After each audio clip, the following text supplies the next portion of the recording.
Bonjour à tous, c'est David Leclerc, votre analyste pour BenjaInvestor.be. Voici la mise à jour en vidéo de mon avis concernant l'once d'or coté en dollars pour la semaine du 17 août. Habituellement, la présentation se fait sur la plateforme FXCM, mais comme j'étais à l'étranger plusieurs jours, j'ai raté apparemment une mise à jour et je ne peux pas vous présenter ce samedi l'analyse de l'or sur la plateforme FXCM. Donc je vais vous la présenter sur la plateforme ProRealTime, une plateforme gratuite d'analyse technique graphique que vous pouvez utiliser.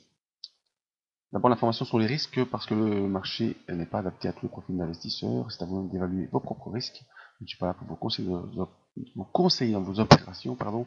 Ce que je vous conseille, c'est d'utiliser les comptes démo afin d'établir vos stratégies. Ma stratégie à moi, c'est l'analyse des impulsions, stratégie que j'utilise depuis 2010, qui cette année encore a bien fonctionné, comme vous pouvez le voir, fonctionne bien. Et une technique également que je peux vous enseigner. Alors, l'analyse de l'once d'or côté en dollars. D'abord un graphique hebdomadaire.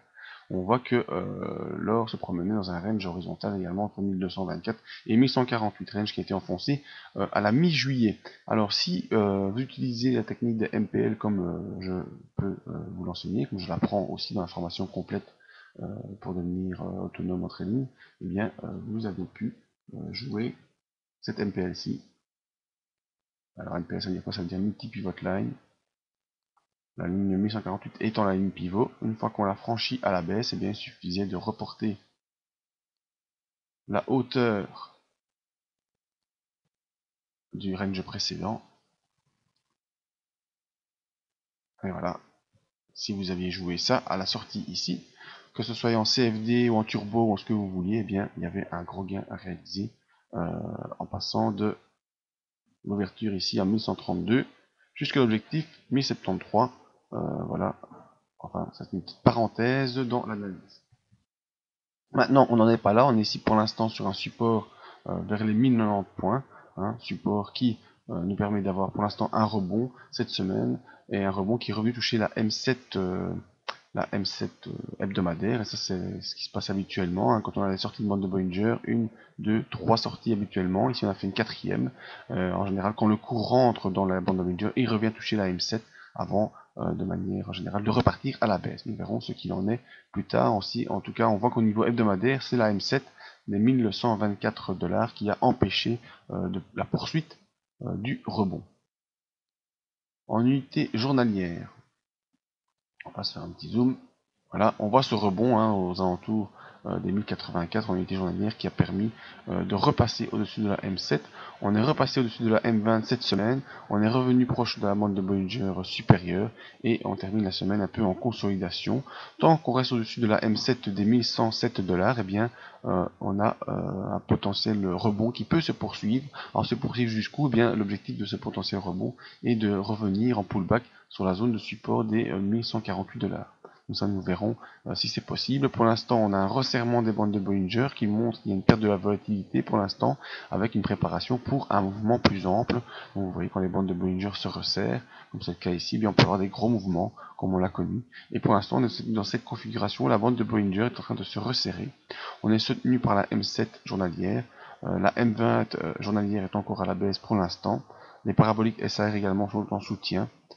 Au niveau des indicateurs, on voit que notre MACD, lui, est bel et bien sous zéro parce qu'on est dans une impulsion baissière, mais il est au-dessus de son signal.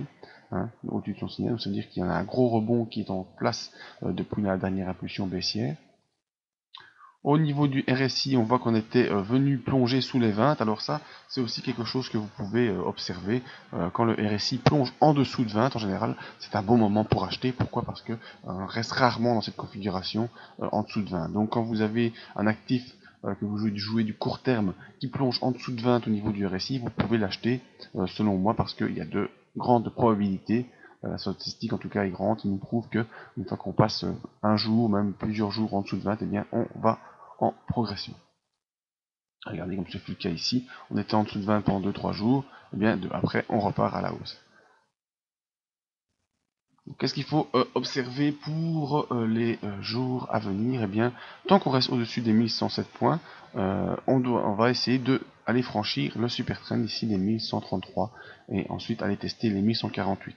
Donc habituellement c'est ce qu'on a, un pullback, on décroche fortement, on latéralise et on revient en rebond en essayant d'aller toucher cette zone de pullback. Alors pour confirmer ce rebond, il faudra que le cours puisse ouvrir la bande de Bollinger supérieure vers le haut. Voilà, si lundi on part à la hausse, c'est bien, on aura une ouverture des bandes de Bollinger, un peu comme ceci. Voilà. Et le cours essaiera d'aller retoucher, en tout cas dépasser le super trend à 1133 $ pour aller rejoindre la zone des 1148 $. Donc c'était dans le court terme, mais pour l'instant on est toujours dans cette pression baissière, vous voyez, en dessous de la M7 hebdomadaire, des 1124 points qu'il faudra surveiller en journalier. Voilà, cette zone ici qui n'a pas été franchie. Donc première zone court terme à franchir les 1124, ensuite à franchir les 1133 pour un retour sur les 1148. Si on enfonce les 1107 $, c'est-à-dire la zone de la M7, eh bien on repartira rapidement vers les 1084 et peut-être poursuivre le mouvement baissier en direction des 1015 qui est le support mensuel fort que tout le monde observe et auquel on pourrait s'attendre.